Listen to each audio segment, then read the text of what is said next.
Hi, everybody. So, welcome to Let's Thrive and Shine Beyond Belief. It's a podcast that's targeting leaders, entrepreneurs, and business owners that may or may not be on their way to burnout or suffered with stress and anxiety, or maybe there's those limiting beliefs, that little voice that's in the head that might be holding you back from being able to thrive and shine beyond belief in your own world. Now, who we'll be interviewing is other individuals that have gone through that experience themselves and now want to give others hope to be able to unlock that themselves. And, their journeys, they've got lots of tips and advice and guidance how you can find a way that is going to help you. And everybody that we interview, they've got different strategies, they've got different approaches, because there's not a one size fits. And you've got to do what's right for you, and you gravitate to different individuals. So without further ado, I'd love to introduce you to the amazing Tammy Vincent, which has got an incredible journey.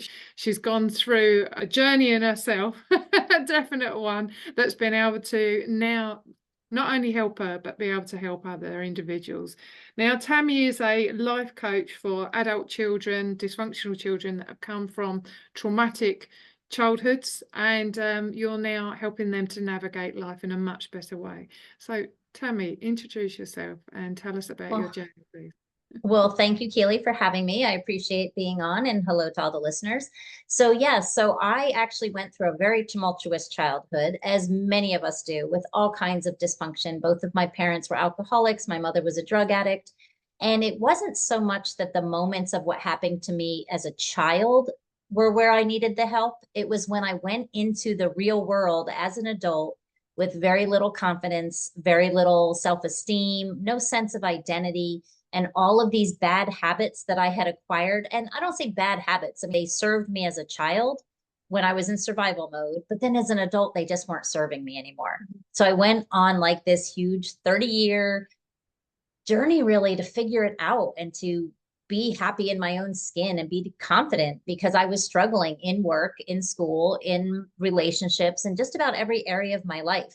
And once I kind of got to where I thought, okay, I've got this all figured out. I've tried every modality out there. I've tried everything. So I kind of know what works, and I can guide people to help them figure out what works for them.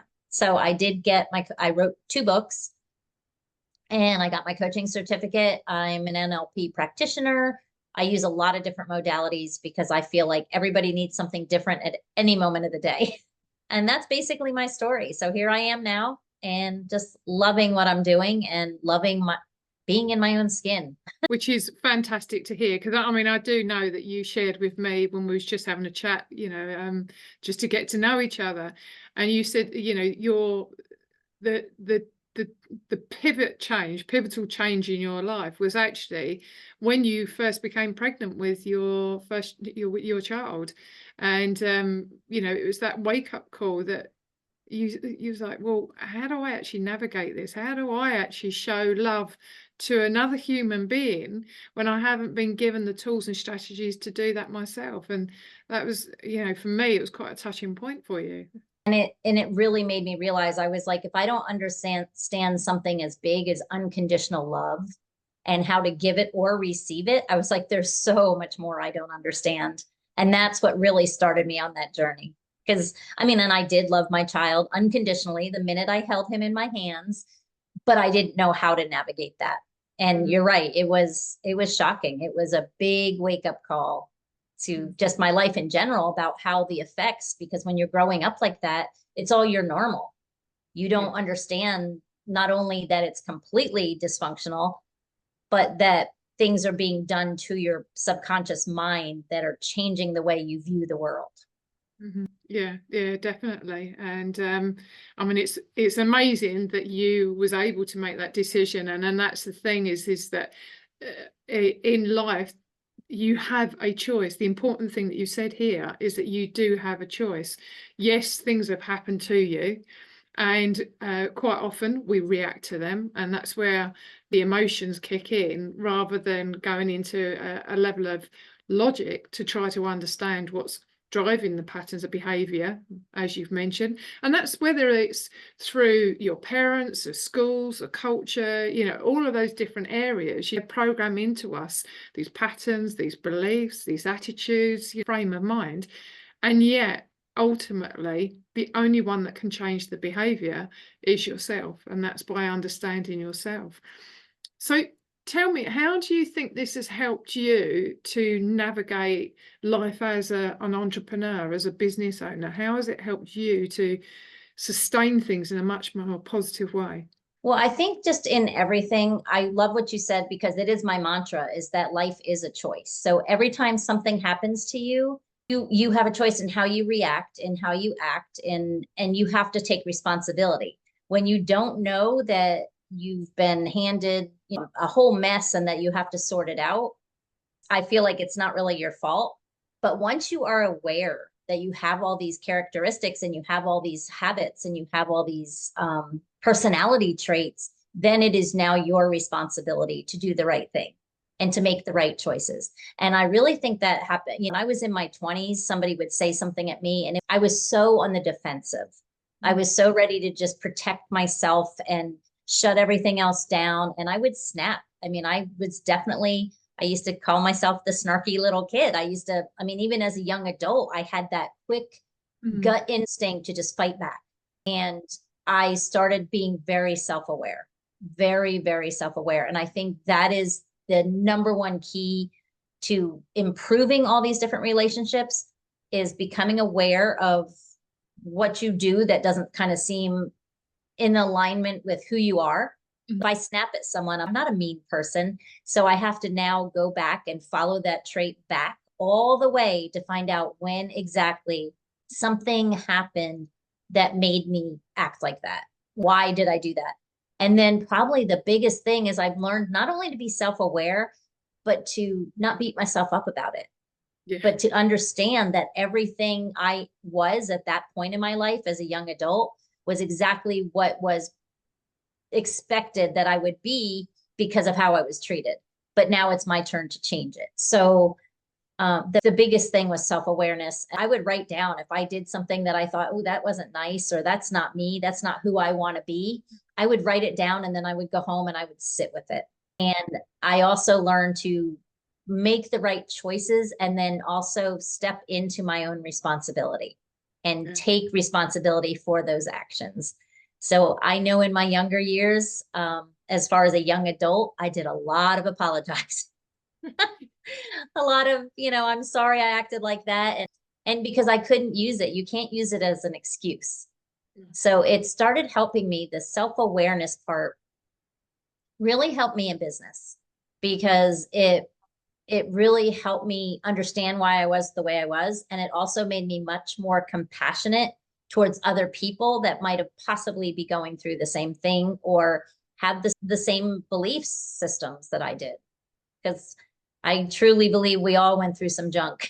Depending on what it did to us is how we're running our lives. And the thing is, it also depends on you as an individual, because if there was a twin of you, it doesn't mean to say that you two are going to behave exactly the same way and turn out in the same way because you've had the same lives. We're all fundamentally different. And, it's, as you Tammy say, it's about creating that awareness of who we are and why we tick the way we tick. So ultimately, I'm able to understand where it comes from. I don't know whether it was with yourself that we had the discussion. I know with my son, I love my son to the end of the world, but he has a way of being able to sort of trigger me. It's like a litmus paper. He touches me. And as he's doing, I go, why am I reacting this way? And it was one of the things that I had to sort of learn. And it's that, creating the awareness, creating the understanding, learning to take a step back, be able to sort of, breathe, slow down. So, right, how can I respond in a much more effective way rather than an emotional way? And as you say, quite often in business, there might be that one person that does that. They might interrupt you, they might cause problems, all those kind of things. They're always on that sort of anger state. And when you start understanding yourself and coming from a space of compassion, you can have that same with attitude with them, because you don't know what's driving their behavior. You don't know what life they've had. You don't know what's gone on back home. You don't know all of these things. And that's where the compassion comes through. And as soon as you've got that understanding, it helps you to manage things in a much, much more healthier way. Absolutely. And it's just like dealing with kids. You know, I used to teach first grade. I assumed that they all came from the same life I came from. If I saw a kid that was sad, I didn't assume. I gave all kids the benefit of the doubt. If I saw them sleeping on the desk, I assumed that they couldn't sleep at home for whatever reason. I gave them all the benefit of the doubt, and I really used my healing in bringing that into the business world, is giving people the benefit of the doubt. And that became huge for me, because just like when your mind was being reprogrammed when you were younger, most of it was stories you were making up in your head because you weren't aware enough or mature enough to cognitively think through the process. So you're making up all these stories. So you bring that into all those things, the way you look at the world and all these stories you've told yourself, you're bringing it into your home life, into your business world, into your business, into everything. So I help people just rewrite those stories. Assume if somebody gives you a look, it doesn't necessarily mean that they're mad at you. It might mean that, they have a hangnail, who knows? So, yeah, but growing up, when you grow up in trauma, which many of us did, you always are assuming the worst. So it's literally thinking through every thought and being very aware. And then it becomes second nature to think more positively. I know if you look at a task, let's say you're at work, and I always say, look at the end goal of the task and everything that you have to do to get to that. And then everything that bounces up and gets in your way and you're deflecting and bouncing and moving, there's really only two choices. Does it help me get to my task, or does it hurt me getting to my task? And if it hurts me, move away. If it helps me, embrace it. And that includes the people that you deal with. Yeah. And that's an important thing there as well. It's about, setting those personal boundaries as well. I'm going to ask you the question is that I found myself as a people pleaser. I was one of these ones that used to say yes to everything and never said no, never set any personal boundaries. And as you say, it holds you back from being able to achieve what you want to achieve, because sometimes you're so flaming exhausted because you're looking after everybody else and servicing everybody else that you're not actually servicing yourself. And it is asking that question, well, is this going to serve me? And if it's not going to serve me, then I shouldn't be doing it. And learning that no is a sentence. Now, I'm going to ask you, is this something that you found yourself falling into the traps of? I was a chronic people pleaser, chronic. And boundaries are very difficult. And, some people think when they think boundaries, they think just saying no. But it's much more, like you said, than just saying no. It's literally being able to set all kinds of boundaries, time boundaries and religious boundaries and the people around you boundaries. It's so many different things. But what I found, and I think a lot of people can even resonate with this at one point, is a lot of people don't even know what their values are, what their core values are. And if you don't have or aren't aware of your core values because you've always been told what to think, what to do, what to say, and you don't even know what makes you happy, then you don't even know what boundaries to set. So boundaries are a very lengthy process of learning how to do it. But my first key is figure out what's important to you, what makes you tick, not the things that make you tick on a reactive, quick side, but really what makes you the happiest and what makes you the least happy. And then you set your boundaries around there. And boundaries were tough for me. Even with my first children, my first two, they kind of took the brunt because I was in the beginning of my learning phase and we didn't have a lot of boundaries in our house. But then it was like, okay, I just set them if it was for their safety. And then I just set them for their well-being. But then it was, okay, now I got to start setting some for my own well-being. And that was the hardest thing really as a younger adult. But now that I've mastered it, I feel it's awesome because there's freedom in setting boundaries. There's freedom in just being confident and saying, no, that doesn't align with me And, I'm not doing this to hurt you. I'm doing this to protect myself.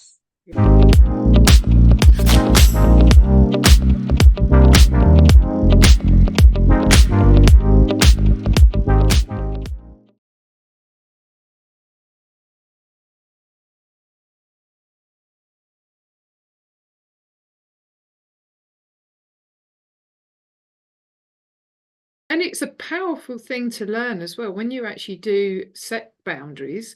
Not doing it to be obstructive or awkward or anything like that. You're doing it not just for you, as you Sharon say, for self-help. It also teaches others, your children, to be able to respect your boundaries, but not only yours, but their own as well. Because if you're teaching them that it's okay to say yes to everything and not respect your boundaries, then they're going to have it done to them and they're going to copy your behavior. Or if you're in a team, if you're role modeling and you keep them saying yes to everything, then they're going to see that, they're going to behave in that, and they're also going to be scared of saying no themselves. So you don't show up as a really good leader, or as a parent, you're still showing up as a leader as well. It's those kind of things. So it is, very powerful tool, especially once you actually discover it. Yes, and for people that are kind of already in a leadership position and you haven't yet started really setting those boundaries, it will be amazing, and you'll be such a better leader once you start setting them, because your confidence in yourself will expand so much. The first time you set a boundary, yes, it's scary, but people need structure, people need boundaries, and people respect that. So as a leader, if you're setting a boundary, you might get a little kickback here and there, especially if you've never set them before. But at the end of the day, people are going to respect that more. And it's going to be way more productive all across the board. And I remember the first time I started setting boundaries, and I was like, you can't talk to me that way. And they were like, oh, sorry. I was like, whoa, someone's apologizing to me? Yeah. Like, I'm used to bowing down and being like, sorry, I didn't mean to do that, So it was, and then I was like, wow, that wasn't that hard. And they actually respected that. And then the next time it became easier and easier, and it just builds confidence all across the board. Yeah, 100%. So tell me, if you was going to give maybe 2 or 3 strategies to anybody that's listening in that could help them to be even more stress-free, or unlock some limiting beliefs, or remove that little imposter that keeps on popping up, what would they be? The first thing I would say is, when especially dealing with that little inner critic, is question it. Don't just give in to what it says. If you don't do a task and that voice in your head says, wow, you're lazy, don't just go, yeah, I'm lazy. Literally question it, whether it's talking back out loud to it, whatever it is, but finding proof behind what that limiting belief or that inner critic is saying. Because again, it's coming from that subconscious mind. And unless there's proof behind it, it's really just made up. So I always say to just question it and keep questioning it. I always say there's more than one why. You have to say 6 to 7 whys to get to the answer to something. Yeah. But the next thing I would say is the inner critic is big. And with the boundaries is take a few minutes, and whether it's journaling or talking it out with a friend or whatever it is, find out what your core values are. Because like I said, so many people don't even know. And you don't know what you stand for if you don't know what's important to you. And the easiest way to do that is to picture maybe 2 or 3 of the absolute best times you've had in your life, and look at all the characteristics of the people, place, and things that surround those ideas or that moment. So if you were somewhere and it was just absolutely, you were all talking and it was a group of friends and you were all bonding and loving each other, then maybe, that community is your value, and you need community. And then if you then think of the opposite side and think of something that was a horrible time in your life, and what was going on then, like, were people lying to you? Were you being manipulated? Were you being betrayed? Whatever it is. And then what are those values? So maybe honesty is one, and integrity. Maybe those are your core values. So then it becomes much more easy if somebody comes to you with a situation or something comes up in your life, you're going to automatically feel that red flag, like, oh no, they are lying to me. That is not something I will tolerate. Then you can start to move forward and set those boundaries. Yeah. Yeah. And it's such an important thing to do. One of the key pillars of my framework is all about helping someone to, one, rediscover their why, which is, I mean, it's what leads to the heart of you. It's like your inner compass. It drives everything that you do. But connected to that is understanding what your values and beliefs. And as you tell me, so the best way to achieve that is through storytelling.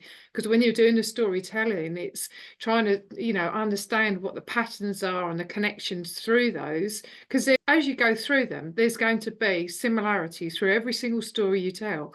And it's actually quite a beautiful experience as well when you go through that, because you learn more about yourself. You also remember beautiful memories that actually did happen, because although I think quite often we focus on some of the bad stuff and not the good memories at all. So when you're going through those discussions, and even in those difficult situations, there's going to be something that would be really special in that moment, that would be relevant for your values and your beliefs and everything that drives you and holds you together. So it is a fantastic journey to go through. So what your third? Sorry, go on. Absolutely. And one of the other things is, when I heard this quote, and it stuck with me for years and years and years, but stop in your mind when something happens to you, stop saying, why did this happen to me? And start saying, why did this happen for me? And always look for the purpose, because literally it doesn't matter how bad the moment is. It is one moment in time. Yeah. And you're going to get through to the next moment, and then you can figure out what you learned from it. No, you know what I mean? So except for your very last moment, every moment there's going to be another one. So it's just one moment in time. Yeah. Yeah. And that is the best question to ask yourself, is that, okay, then what am I learning from this experience? As hard as it might have been at the time, it is, what have I learned from this? And how can I channel this in a much more positive way and be able to not only serve myself, but also serve somebody else, so they don't have to experience it either, because it helps them to unlock it as well. And that's the beauty of having a coach and a trainer, isn't it? So because you can help them navigate the challenges that you've gone through too. Exactly. And community is huge. I don't believe anybody can do it by themselves. I like to say that everything you have inside of you. Everything you need, you have inside of you. So yes, could I do it by myself? Yes, but I didn't have the tools. I didn't have someone guiding me. I didn't have somebody asking me the right questions. And I certainly didn't have somebody, when I started out, holding me accountable to the answers. So when I got an answer, I was like, oh, that's horrible, but what do I do with it? So that's where the coaches and the trainers, and that's where all of that comes in, is having that community to help you understand what you got in your hand. And sometimes ask you the questions as well, because most of the time it's asking a coach, a trainer, a therapist, they aren't giving you the answers. What they're doing is asking you the right questions so you can find the answers within, and be able to literally take them out and verbalize them, because quite often it's helping you to verbalize what you're keeping inside that helps you then to process it. And that's why journaling is such a fantastic thing to do, or sitting down and having a chat with a friend. You're just getting things out into the elements. It's such an amazing way to be able to process things, so you can then help yourself to become so much healthier, be able to navigate life. Journaling is so powerful. And I always tell people, if you got that inner critic, write a letter to the inner critic. I spent my whole life, once I started this whole healing journey, of writing letters, and I always wrote back to myself. And that was the part where really the healing happened. I would write a letter like, why do you think this, and blah, blah, blah. And then I would write the next section of it, is what that voice was coming back. And it was conversations. And I like to say it wasn't obviously conversations in both my heads. It was conversations with me and my higher power, because I was getting the answers I needed. But it was fun. It was a fun process. Yeah, it is. And there's so many different tools and strategies that you can do to achieve that. But as you say, journaling is a very simple approach to do it. And the good old fashioned sitting down with a friend and having a cup of coffee, or and Amen. that's why I think some of the things that we've lost is the ability where we used to have like close friendships with our neighbours and people that are around us in a community, but because everybody's running at 1,000 miles an hour all the time, and you don't get as much time to spend with your neighbours and family and all that, the community side of it. That's where there's less dialogue that's actually going on, and then the open conversations to help you to process it. So yeah, there's so many ways that you can heal yourself. And just the connection in general. Like, I mean, we're sitting here having a great conversation, but there's literally nothing like having someone put their hand on your shoulder and say, "You got this, girl." So that human connection is so important. And along with the hug, because having a hug can, it sort of helps you to release so much stress and anxiety and all those kind of things. It helps you to be able to relax and calm down. And quite often you're also taking on board the same breathing pattern as the person that's hugging you as well. So they help you to sort of calm down and get into a much better space. So yeah, I mean, I'm not asking you to sort of randomly go down the street and hug people, but it's great when you've got people around you that you can. I'm a hugger. I love to hug. And they say right off the bat, when you talk about ways to just calm your nervous system, they say that just the simple human touch just lowers the cortisol levels in your body and just de-stresses you in general. So, it's just so important, and people don't understand that human touches and hugs and, like I said, rubbing your son's back, whatever it is, it's just that human touch. Powerful. Yes, definitely. So tell me, and I'm sure you've got a few things to say. What would you say to your 20-year-old self as a piece of advice? My 20-year-old self, I would say absolutely nothing that happened was your fault. You could do zero about it, and you are exactly the byproduct of what happened to you. And now that you are aware of that, it is your choice to start fixing it, to start making the better decisions, and to start your own healing journey. Because you might not get that knight in shining armor. Nobody's going to come in and give you all the answers at one time. Like I said, you got it all inside of you. You just need to access the tools and start moving forward, and one choice at a time. Nice. And right, so if you was going to recommend a book to anybody, other than your own, because we'll talk about those, but if you was going to recommend a book to anybody, what would you recommend and why? Honestly, for people that are body, mind, and spirit, I think is so important in the whole thing.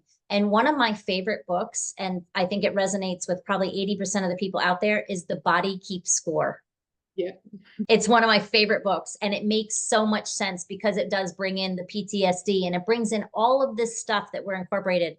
But it just makes you aware of how important what's going on in your body is.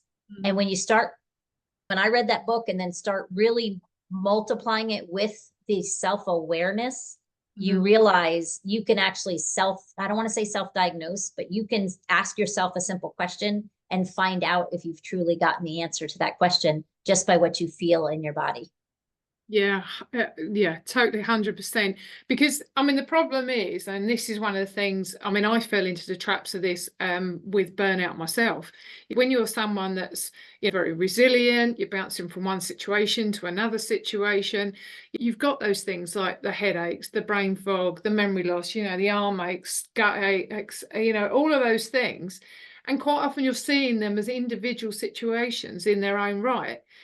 But over time, they're gradually shutting you down, but you ignore them, you ignore those signs, and that's where that self-awareness of what your body is doing is, listen to it, it's telling you something for a reason. But instead, quite often what happens is you go into the burnout because the body has just turned around and said, you're not listening to me. So do you know what, I'm going to do it for you now. I'm going to shut you down. Yeah, it literally shut you down. And that's why it's so important, as you say, is to create that awareness, listen to the signs, yeah. That and a creating awareness of why you're behaving the way that you're actually behaving, you know, and bringing the two together, trying to understand those patterns. So question, if you was going to have a burnout list of songs, you know, things that would lift you up, energize you, what songs would you put on it? That's a tough one. And I'm bad because I listen to K-Love Radio. It's a Christian rock radio station. And I honestly, I'll be honest, I couldn't tell you the names of songs. I just listen to the radio, but it would be my Christian rock radio station that has, I know I probably should have had songs. I didn't even think about songs, but yeah, I turn on that one radio station. A lot of times I don't know their names of the songs because I don't buy CDs. I don't download a lot. I just constantly listen to the radio, but I would definitely turn on my Christian rock radio. And I know what you mean is that quite often I know loads and loads of songs. I can sing away to them to my heart's content. If someone turned around and said, oh, what was their name? And what was the name of the band? Or what was the name of the song? I'm just like, no. Yeah, I know I'll sing a song and know every word to the song. And someone's like, who sings this? I'm like, I don't know. Same thing. Because I always listen to radio. Yeah. So tell me, how would we be able to reach you? So if anybody wanted to find out more about you, or whether you've got any free assets that you can share them so they can sort of get a bit deeper understanding of how you help people, where would they find you? Yeah, you can, probably the best way is just going to my website, and it's just my name. So it's www.tammyvincent.com. On there, you can sign up for a free class that's Awakening Your Authentic Self. Mm-hmm. And it talks a lot about this, about burnout and just boundaries and all of that. And really anywhere you can reach out for a free chat with me there. You can grab my books, and they're 99 cents on Kindle, so I don't charge a lot for them. So really my website pretty much houses everything. I do have a podcast too called Adult Child of Dysfunction, and that's got a lot of interesting stories and other people's views on probably pretty much the same thing, but just life struggles and how there's hope and healing at the end of all of them. And I mean, that's the important thing, I think, Tammy, you know, is giving others hope that there is another way. And the only limit that we place on ourselves is the limit, you know, the only limit we have is what we place on ourselves, should I say. We are ultimately limitless, aren't we? So, Yep. And there's so much opportunity that for us out there, and particularly I think you are a great example where you've come from really challenging background and upbringing, that the world is your oyster. You can change your destiny. Just because you're in a specific environment, you can move away from that. And I think that's what the beautiful thing is about this, is it's given others hope. So thank you ever so much for your time, Tammy. It's been lovely talking with you, and thank you for sharing your story. Well, thank you for having me. And everybody, if you want to share this podcast with somebody else that might learn from the experience and think that they can benefit from it, or just to be able to thrive and shine beyond belief, then please share it with them. And also, if you can subscribe and connect with our Facebook group, that would be even more fantastic. Thank you.